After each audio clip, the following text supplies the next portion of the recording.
Siamo all'Istituto Esseneto di Agrigento con la nuova dirigente scolastica Brigida Lombardi che da quest'anno si è insediata. Ecco, come va? Che tipo di scuola ha trovato? Che accoglienza ha ricevuto, Preside?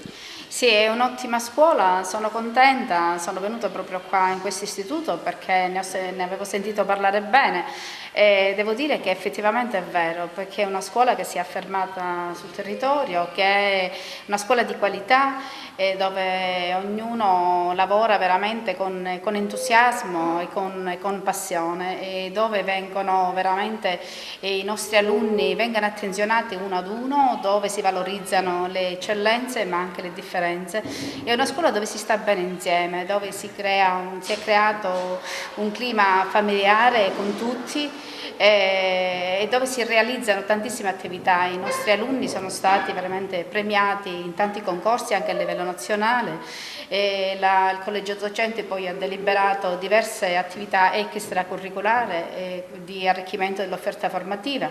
È una scuola a indirizzo musicale dove gli alunni possono scegliere uno tra questi 4 strumenti: pianoforte, chitarra, flauto traverso e clarinetto. E poi anche per quanto riguarda le lingue è stata molto attenzionata e di ampio respiro europeo, perché oltre alla seconda lingua francese si può scegliere anche lo spagnolo, e anche perché si realizza ogni anno il progetto CLIL, che sarebbe il potenziamento della lingua inglese, quindi viene scelta una disciplina o una o più discipline curriculari che vengono fatte in lingua inglese e sono seguiti da una docente di madrelingua. Ma l'inglese si studia anche alla scuola dell'infanzia, quindi cominciamo dalla scuola dell'infanzia, poi primaria e secondaria.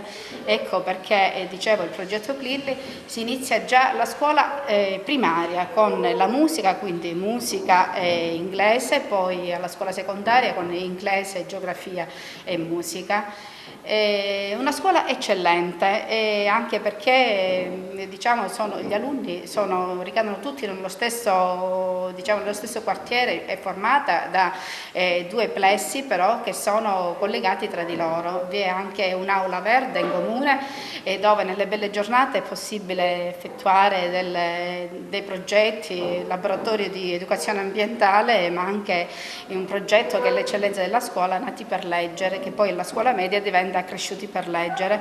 Preside, questo momento di Covid come lo state vivendo qui insieme ai ragazzi, alla scuola, insomma a tutto l'etablissement? Devo dire che qua c'è il rispetto delle regole. Fortunatamente fino ad ora non abbiamo avuto nessun caso, ma anche perché veramente si rispettano le regole, i bambini tengono tutte le mascherine, si rispetta il distanziamento di 1 metro tra rima e boccale all'interno delle classi. Le classi sono ampie, luminose, spaziose, quindi c'è già questo distanziamento. Tutti rispettiamo le regole, c'è il gel igienizzante in ogni classe, abbiamo spazi esterni dove è possibile effettuare anche l'attività motoria, dove è possibile effettuare laboratori, e quindi c'è questo distanziamento. Non ci possiamo lamentare da questo punto di vista, anche perché all'esterno vi sono anche ampi parcheggi per i genitori che vengono a accompagnare i loro figli. Se si pensa che in questo istituto vi sono più di quasi 900 alunni, tutti che seguono le regole.